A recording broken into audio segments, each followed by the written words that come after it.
ছাদ বাগানে একটা মাত্র শিম গাছ বা একের বেশি মানে দুটো, একটা থেকে দুটো যদি আপনি শিম গাছ লাগান আর সেটার যদি আপনি সঠিক পরিচর্যা নেন তাহলে ফুল আসবে হেলদি হেলদি পোকামুক্ত আপনাকে ফুল আনতে হবে, তাহলে সেখান থেকে শিম ভালো হবে।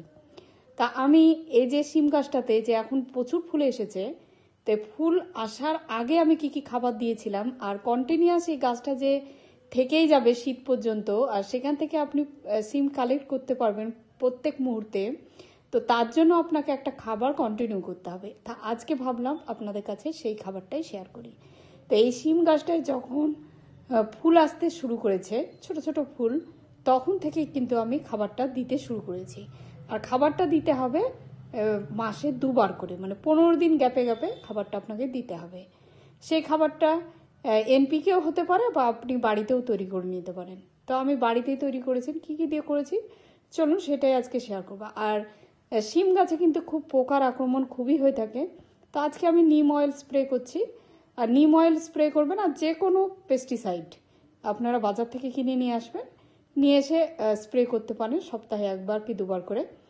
জাব পোকা হয় বা অন্যান্য পোকাও আসে, ফুলগুলোকে মেনলি খেয়ে নেয়। ফুল যখন খেয়ে নেবে দেখবেন সেখান থেকে শিম হবে দুর্বল টাইপের, পোকা খাওয়া মতো, আর সেই শিমগুলোতে পোকা থাকবে। আর যদি আপনি টাইম মতো পেস্টিসাইড স্প্রে করেন তাহলে শিম কিন্তু খুব সুন্দর হবে। তো আপনাকে পোকামুক্ত করতে হবে, আবার খাবারও দিতে হবে। তো চলুন এই খাবারটাই আজকে আপনাদের কাছে শেয়ার করি যে এই খাবার আমি কিভাবে তৈরি করলাম। অ্যাকচুয়ালি একটা গাছ যে ফুল ফল দেবে তার জন্য দরকার নাইট্রোজেন, ফসফরাস আর পটাশিয়াম। তো এই তিনটে খাবার আপনার গাছকে দেওয়া দরকার। তো এই খাবারটা আমি বাড়িতেই তৈরি করেছি। তো এই মিক্সারের মধ্যে আমি সবই প্রায় হাফ চামচ করে নিয়েছি। Urea, DAP, potash, sulphur, magnesium সল্টও নিয়েছি, সবগুলো মিশিয়ে নিয়েছি। মিশিয়ে নিয়ে এই খাবারটা মোটামুটি একটা বড় চামচের 1 চামচ বা আপনার টিস্পুনের 2 চামচ হবে। এই যে র্যাকেটটাতে দুখানা গাছ আছে, দুখানা গাছই কিন্তু আমার সমানভাবে বেড়ে একটা ছোট্ট জায়গায় মাচা করেছি। সেই মাচার মধ্যেই কিন্তু সুন্দরভাবে আছে, বড় জায়গা তো স্প্রেড হয়নি।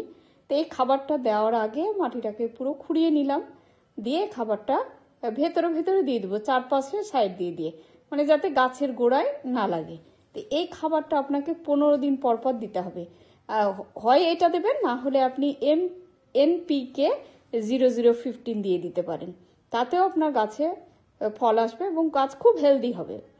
এটা আপনি দিতে। আর তাছাড়া যে আমরা লিকুইড খাবারগুলো দিই, অর্গানিক লিকুইড খাবার, যেমন ধরুন চাল ধোয়া জল, ডাল ধোয়া জল, তারপরে সবজি যে পচিয়ে যে জলটা পাওয়া যায় সেটা, খোল পচানো জল, মাছ ধোয়া, মাংস ধোয়া জল, এই জলগুলো কিন্তু আপনি প্রত্যেক সপ্তাহে একটা অল্টারনেট করে করে দিতে পারেন।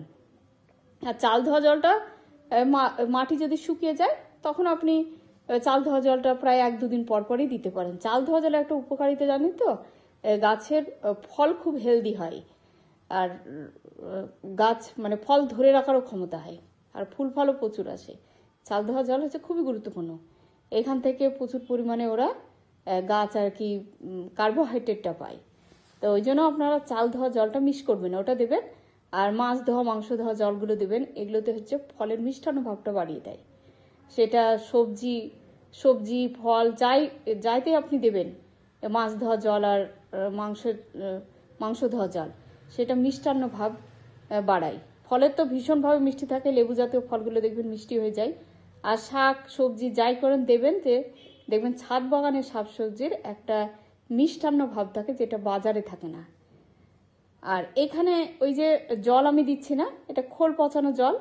এই জলটা কীরকম করে দিয়ে একটু দেখে নিন, যে এটা প্রায় 500 ml মতো নিলাম, আর এখানে জল রয়েছে 10 লিটার।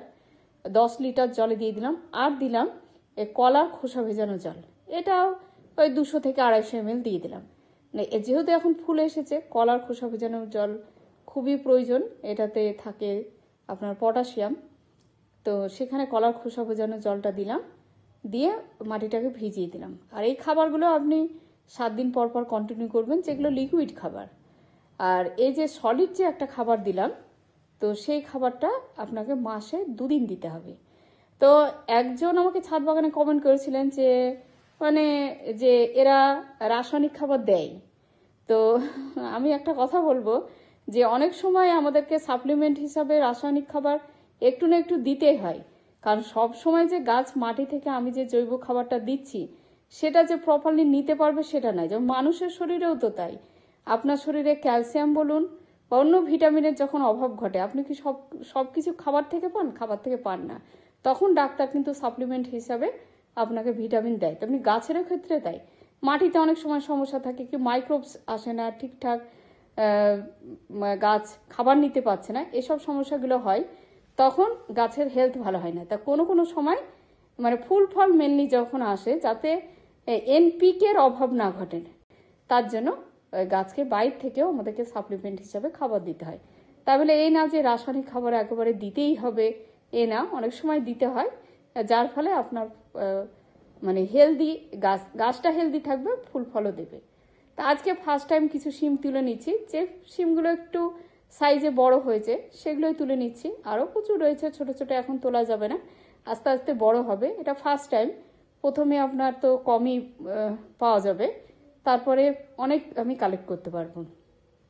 এর আগেও অনেক সিমের ভিডিও আমি শেয়ার করেছি, তা আজকে ভাবলাম এটা করি।